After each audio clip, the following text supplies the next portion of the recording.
Bismillahirrohmanirrohim. Assalamualaikum warahmatullahi wabarakatuh. Halo, perkenalkan, saya Nadia Aulia Retsmadian. Saya Novita Indah Wahyuni.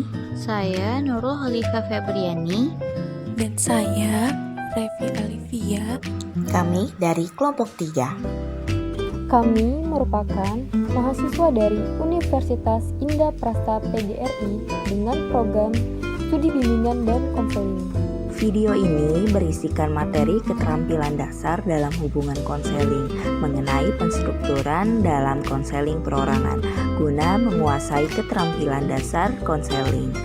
Sehingga tujuan dari materi ini adalah untuk mengetahui bagaimana cara penstrukturan yang baik di dalam proses konseling. Kemudian kita dapat mengetahui fungsi penstrukturan di dalam proses konseling, serta kita dapat mengetahui bagaimana cara konselor mengaplikasikan penstrukturan ini kepada konselingnya di dalam proses konseling. Materi ini kami sampaikan untuk memenuhi tugas dari Ibu Solihatun MPD Kons yang senantiasa mendampingi kami untuk menimba ilmu dalam mata kuliah keterampilan dasar konseling. Oleh karena itu, mari kita simak bersama-sama video ini sampai selesai.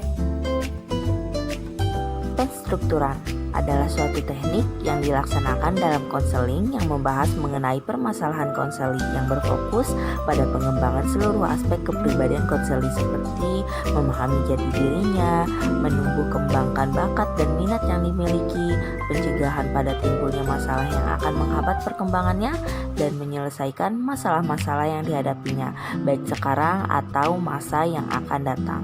Melihat dari sasaran konseling, maka layanan ini tidak terbatas pada konseli yang bermasalah saja, melainkan bagi seluruh siswa di sekolah. Maka, sejalan dengan tujuan tersebut, bimbingan dan konseling harus dapat membantu untuk memudahkan siswa mengembangkan seluruh aspek kepribadiannya semaksimal mungkin. Sehingga terwujudlah siswa yang dapat menghadapi masalah secara mandiri. Bimbingan dan konseling merupakan pusat dalam meningkatkan kualitas anak didik, sehingga konselor diharapkan berperan dengan kualifikasi multifungsi. Konselor akan menghadapi konseli yang belum mengetahui apa itu konseling, dan mereka ragu tentang beberapa aspek dalam proses konseling, seperti siswa yang tidak mengetahui pengertian, tujuan, prinsip, asas, proses, dan peran guru BK di sekolahnya. Atau siswa yang ragu tentang salah satu aspek konseling, misalnya meragukan tentang asas kerahasiaan. Maka dari itu, untuk konseli seperti ini harus diberikan penstrukturan. Strukturing merupakan teknik yang digunakan konselor untuk menyampaikan batas-batas sehingga proses konseling berjalan sesuai dengan proses konseling yang semestinya. Bremer dan Sostrom menyatakan bahwa strukturing berisikan pembatasan-pembatasan konselor berkenaan dengan sifat, kondisi, batas-batas, dan tujuan dari proses konseling. Strukturing dapat dilakukan sepanjang proses konseling, walau tahap-tahap awal yang menjadi penting yakni untuk mendorong keterlibatan dan tanggung jawab konseli. Konseli perlu memahami bahwa konseling pada dasarnya merupakan proses yang terstruktur, dan setiap proses konseling digambarkan melalui parameter, prosedur, kondisi, dan karakteristiknya. Terdapat 3 fungsi penstrukturan dalam konseling perorangan, yakni fungsi protektif, merupakan fungsi strukturing yang melindungi konseli agar merasa nyaman dalam melakukan proses konseling, sehingga konseli merasa terjamin kerahasiaannya. Kemudian fungsi terapeutik merupakan fungsi strukturing untuk memecahkan masalah konseli dan menyehatkan mental individu yang bermasalah.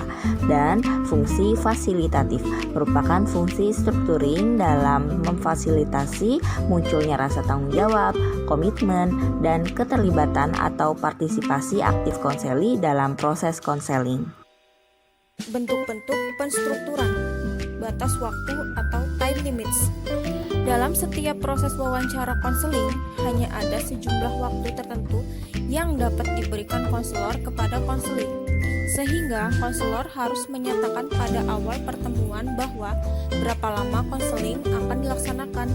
Ini sangat penting karena konseling harus tahu berapa waktu yang tersedia, sehingga mereka dapat menyampaikan masalah-masalah yang dialaminya dengan tenang karena tidak diburu-buru waktu. Menurut Bremer dan Sostrom, jika batasan waktu diberikan maka konseling seringkali memanfaatkan waktu semaksimal mungkin untuk mempercepat proses terapeutik.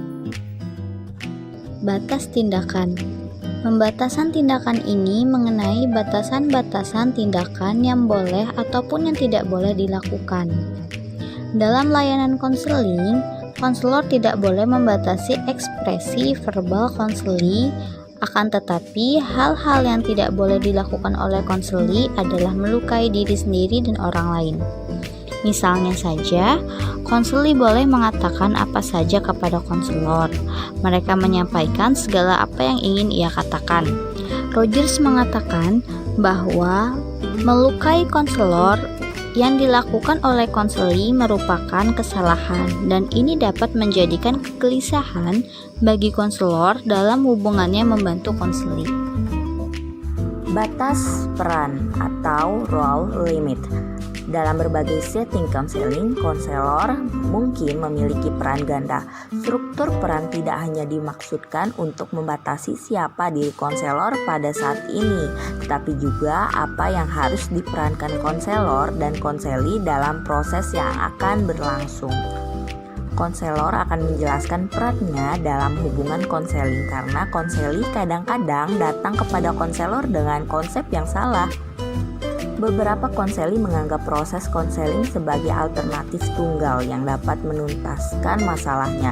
Di sisi lain, konseli yang lain sering beranggapan bahwa tanggung jawab untuk sukses terletak di pundak konselor. Harapan-harapan yang ini memerlukan penjelasan dari konselor, yakni dalam layanan konseling yang menentukan keputusan atau yang dapat memecahkan masalah dalam konseli itu sendiri, sedangkan konselor hanya membantu mengarahkan. Pembatasan masalah atau problem limits. Masalah-masalah yang dibahas dalam konseling yang sebaiknya didahulukan adalah masalah-masalah yang paling mendesak untuk dipecahkan. Oleh karena itu, konselor perlu mengkomunikasikan kepada konseling datang dengan membawa lebih dari satu masalah. Misalnya, Anda mengalami 3 masalah, yaitu masalah belajar, masalah sosial, dan masalah pembagian waktu. Dan ketiga masalah itu mana yang mendesak untuk dibicarakan. Lantas, apa tujuan dari penstrukturan dalam konseling itu sendiri? Nah, tujuan penstrukturan itu untuk menjelaskan kepada siswa tentang peranan konselor, peranan konseli, serta proses konseling yang akan dilalui olehnya. Tujuan ini merupakan penyampaian kepada konseli tentang pengertian, tujuan, sifat, asas, prinsip, dan prosedur penyelenggaraan konseling. Hal ini dimaksudkan agar konseli dapat menjalani proses konseling secara sukarela, terlibat langsung, dan aktif dalam konseling. Lebih jauh lagi diharapkan agar mereka merasakan hasil konseling dengan penuh kesadaran dan bertanggung jawab atas hasil yang diperolehnya.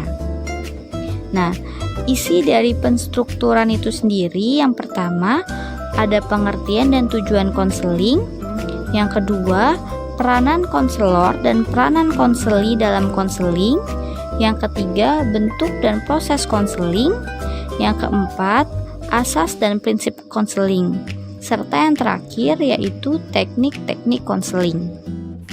Penstrukturan yang akan diberikan disesuaikan dengan kebutuhan konseling. Penstrukturan apa yang akan dijelaskan, apakah diberikan secara penuh atau hanya sebagian saja.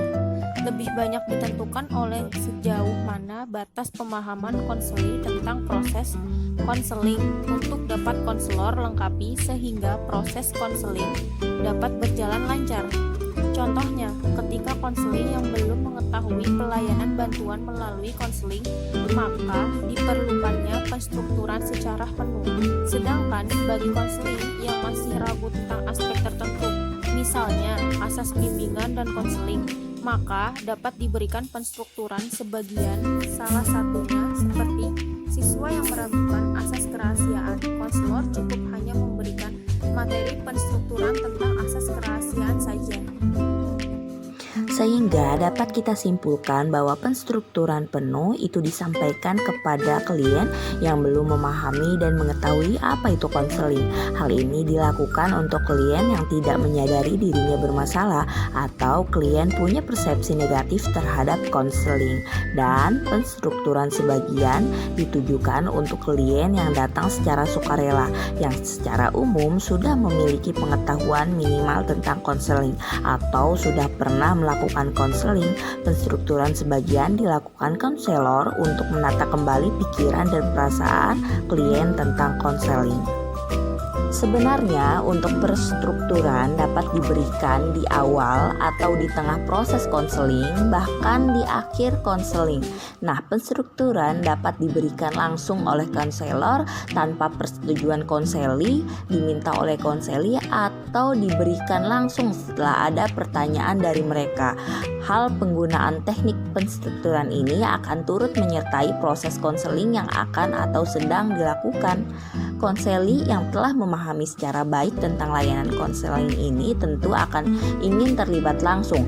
Namun keadaan konseli yang belum mengerti atau masih ragu-ragu tentang konseling, yang enggan dan merasa terpaksa mengikuti proses konseling akan mengganggu pencapaian tujuan yang diharapkan. Maka penstrukturan hendaknya diberikan dalam bentuk kalimat pernyataan singkat, sederhana, jelas, dan mudah dimengerti konseli. Dalam penstrukturan, ada bentuk-bentuk yang harus dipahami oleh konselor, sehingga seorang konselor yang melaksanakan layanan konseling ini terhadap konseli, mereka harus tahu apa itu batasan waktu, batasan tindakan, batasan peran, dan bahkan batasan masalah yang akan mereka hadapi. Melalui penstrukturan yang diberikan, diharapkan konseli terdorong untuk menjalani proses konseling dengan penuh, yang pada akhirnya konseli dapat menjalankan dan menggunakan hasil konseling untuk mengatasi masalah. Sekian video materi dari kelompok 3 ini. Kami sangat berharap adanya kritikan dan masukan kepada kami. Adapun pertanyaan dan tanggapan dari teman-teman, kami akan tampung setelah video ini selesai. Terima kasih. Wabillahi taufiq walhidayah. Wassalamualaikum warahmatullahi wabarakatuh.